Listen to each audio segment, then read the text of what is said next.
Well, hello, Southside. Welcome to another edition of Southside Bible Church's Pastor's Corner.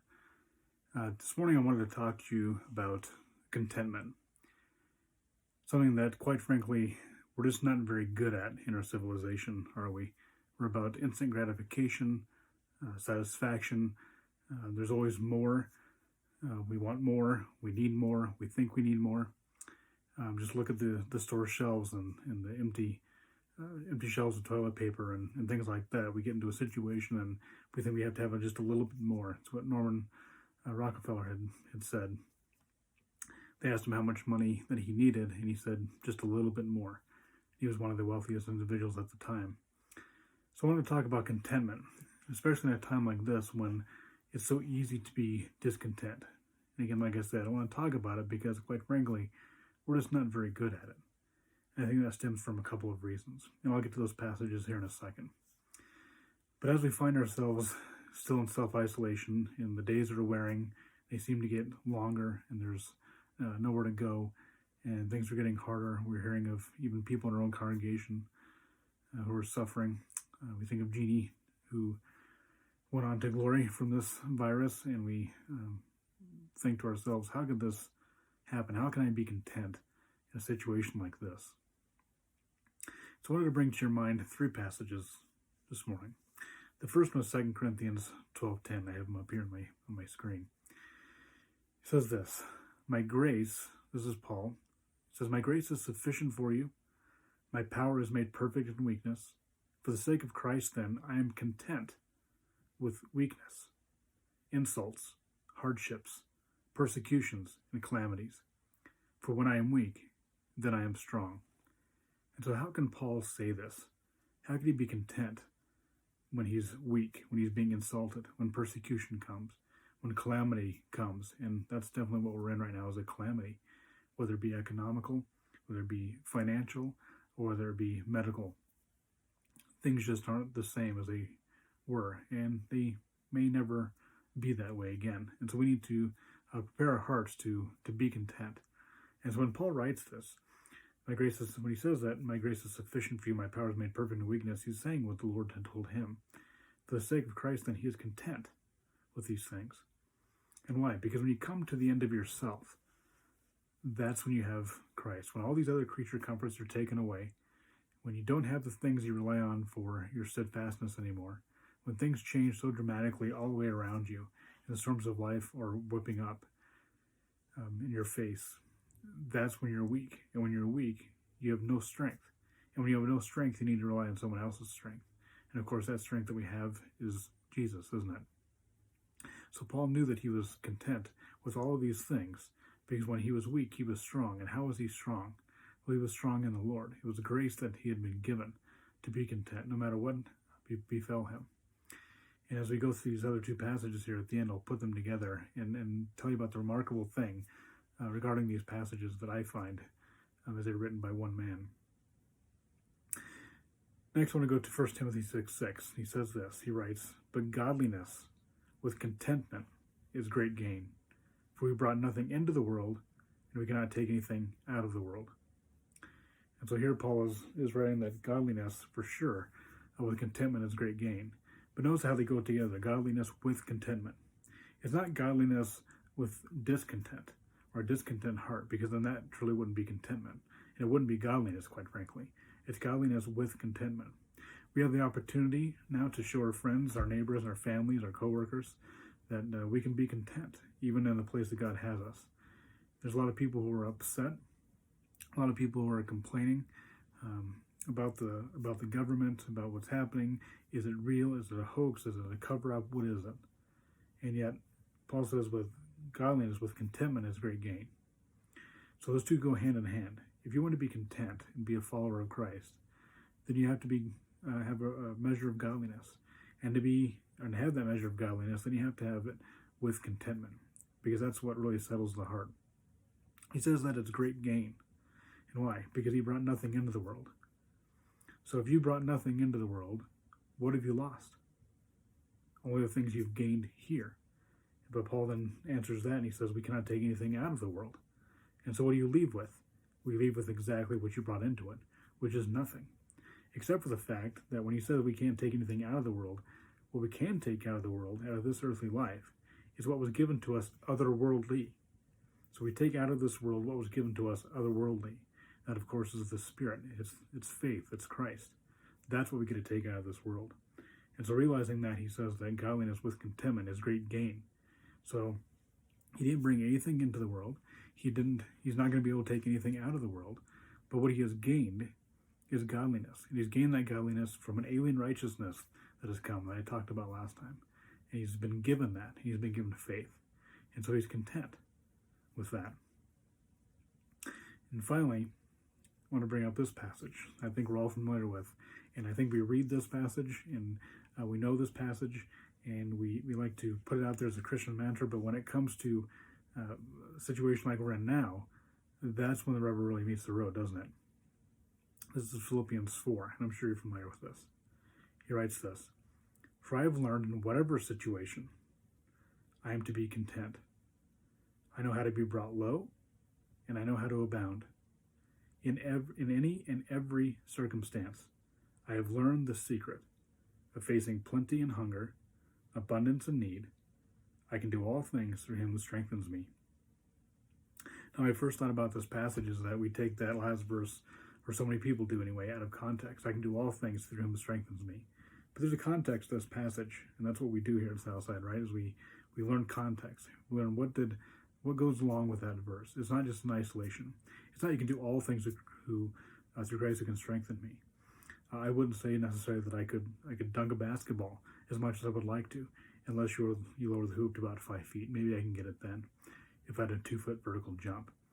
But that's not what he's talking about, is it? He says, in whatever situation I am to be content.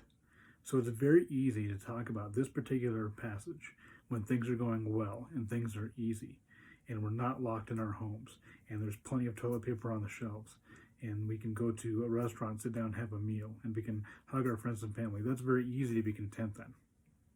But Paul says, in whatever situation he's in, he can be content. In what situation do you find yourself in? What do we find all of us in right now? We find ourselves in a situation where it's very easy to become discontent. He says, I know how to be brought low, and we've been brought low. We know how to abound, and I know that many of us have found that true as well.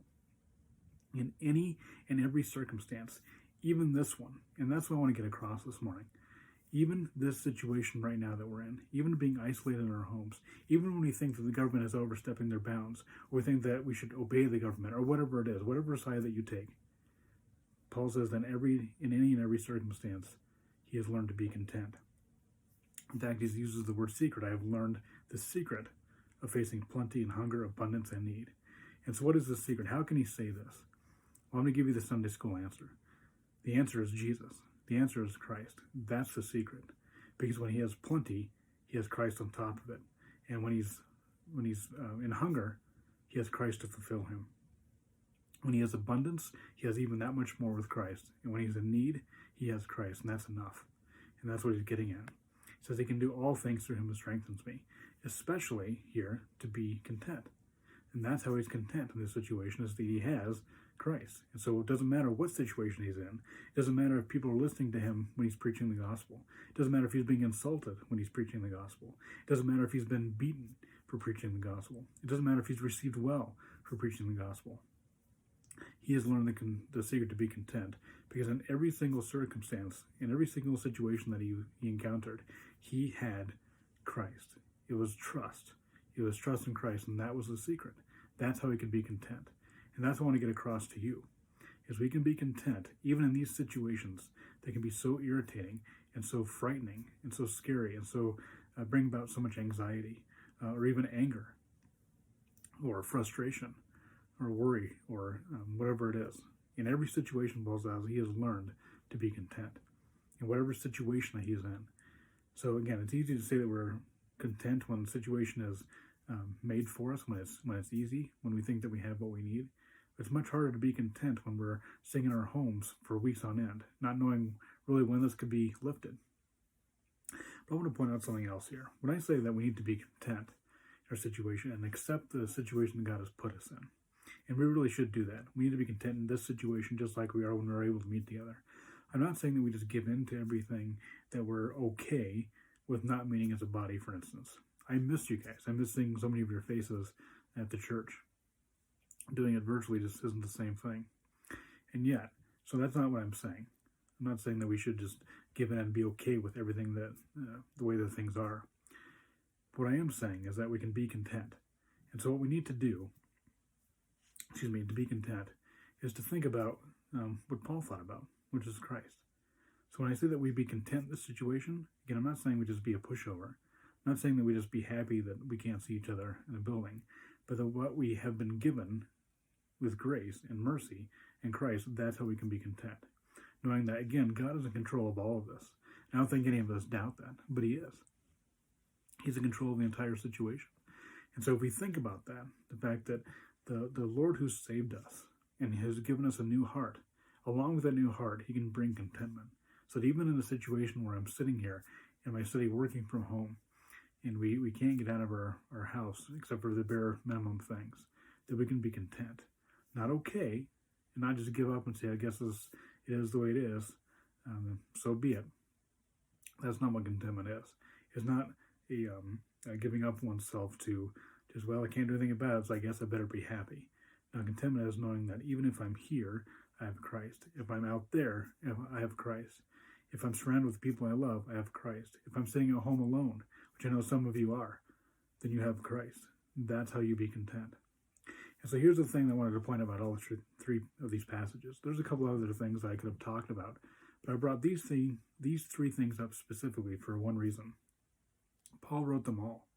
And if you think about Paul, his life was much easier before he became a Christian than it was after. Before he became a Christian, he was highly respected. He had the will of his leadership to do and go and do as he pleases. And now, after he became a Christian, you've read about the fact that he's been shipwrecked, and he's been beaten and insulted, arrested, ridiculed. So what's easier? You'd think the world would say, well, it was easier when he had everything that he wanted.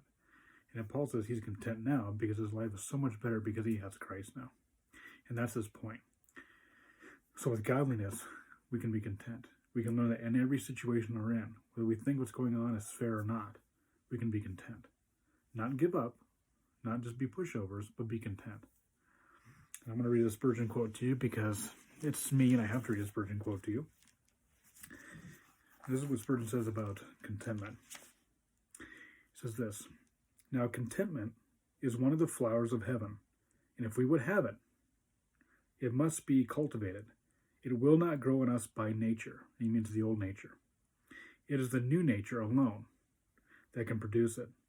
And even then we must be specially careful and watchful that we maintain and cultivate the grace which God has sown in us." So you see that the natural man cannot be content. He may think he is, but it's a very short-lived happiness. And that's not the same thing as contentment. Before regeneration, before you're saved, you can be happy, you can think you have everything that you need, but there is that hole there that won't let you be truly content because it's missing the biggest piece, and that piece is the Lord. And so when Spurgeon says we have to cultivate it, this is the time that we get to grow. Think about the opportunity that we have right now, the situation that we're in. This is your opportunity to show the world, to show your friends, to show your neighbors that you can be content. This is the time to cultivate that garden, the flower, as Spurgeon calls it, to have the grace that's been given to us and know that He's in control no matter what's going on out there, no matter what the news says, no matter what news site you read, whether it's good news or bad news, flattening the curve, it's getting worse, it doesn't really matter. What really matters is that if you have Christ, then you can be content. So I want you to think on these passages, 2 Corinthians 12:10, Philippians 4, and 1 Timothy 6:6, as you think about being content. Cultivate this flower, like Spurgeon said. You have an opportunity as you're sitting in your home to pray, to read. I know that some of us don't have as much time as we thought we would being locked in our homes, but use the time that you have, especially now that God is speaking to us, even through this. Am I saying it's a judgment? I don't know. Maybe. Am I saying that it's not a judgment and it's a judgment on the world, but He's keeping the church safe? I don't know. The point is, be content. Use the time that God has given you right now to work on your contentment. Because if you have true contentment, this thing will seem momentary. That's what he calls our life, right? It's a vapor. It's gone like this. And that's what this time will feel like, even though right now it seems like it's going on forever. So again, be content, and to God be the glory.